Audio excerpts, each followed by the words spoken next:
عايز تثبت البلد دي. واهم من يتخيل أن النقد هو وسيلة للتعبير عن الرأي في دولة العسكر. حتى وإن كنت من المشهورين، فالانقلاب قد رسخ مبدأ واضحا منذ 3 يوليو: إن لم تكن معنا فأنت إرهابيا. ناهيك عن أن تنتقد قمع العسكر ببعض الكلمات الرقيقة، فاحذر، أنت في منطقة الخطر. هجوم شرس شنته وسائل إعلام الانقلاب على الممثل خالد أبو النجا، أحد مؤيدي الانقلاب العسكري، ردا على تصريحاته التي انتقد فيها تعامل قائد الانقلاب مع أحداث سيناء، وتوجيه الاتهامات بالتخوين والإرهاب لكل من يرفض سياسات الانقلاب.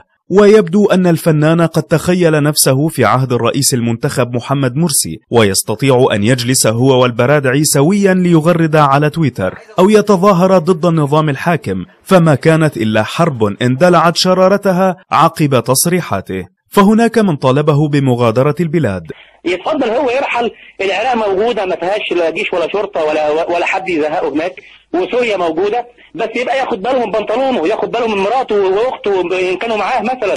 وآخر بادر بإيحاءات جنسية مستهزئا به، بيخليه ينام على بطنه دايما. وثالث وصف تصريحاته بالخارجة عن حدود الأدب لانتقاده سياسات الدولة. ورابع انتابته حالة نفسية أفقدته القدرة على الكلام بطريقة طبيعية. وهناك من صب جام غضبه على الممثل الذي كان يمتدحه بالأمس ووصفه بالفشل والسطحية. ومن ناحية أخرى بدأ رجال السلطة في تقديم البلاغات ضد أبو النجا تتهمه بالخيانة والعمالة، مع إشارة بفتح ملفات أخرى قد أغلقت من زمن بعيد تتعلق بقضايا مخلة بالشرف. وفي المقابل توهم الممثل خالد أبو النجا أنه يستطيع من خلال مادة في دستور وضعه العسكر أن يقاضيهم، مؤكدا على حقه في التعبير عن الرأي وملاحقة كل من يسيء له. ويبدو أنه لا يعلم أن شموخ القضاء المصري لا يتحرك إلا في الاتجاه الذي تريده البندقية.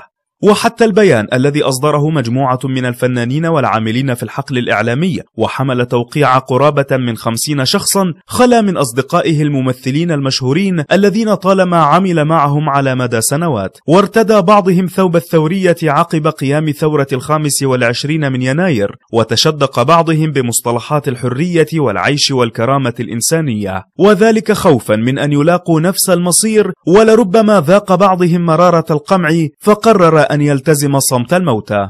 إذن هو عالم العسكر، ما أريكم إلا ما أراه وما أهديكم إلا سبيل الرشاد، قالها فرعون، وينفذها العسكر بحرفية من خلال أذرعهم الإعلامية التي نجحت في أن تقنع بسطاء الشعب بالشيء وعكسه في آن واحد. أما النقد فلا جزاء له سوى المقصلة، أو أن تدور في فلكه حيث شاء.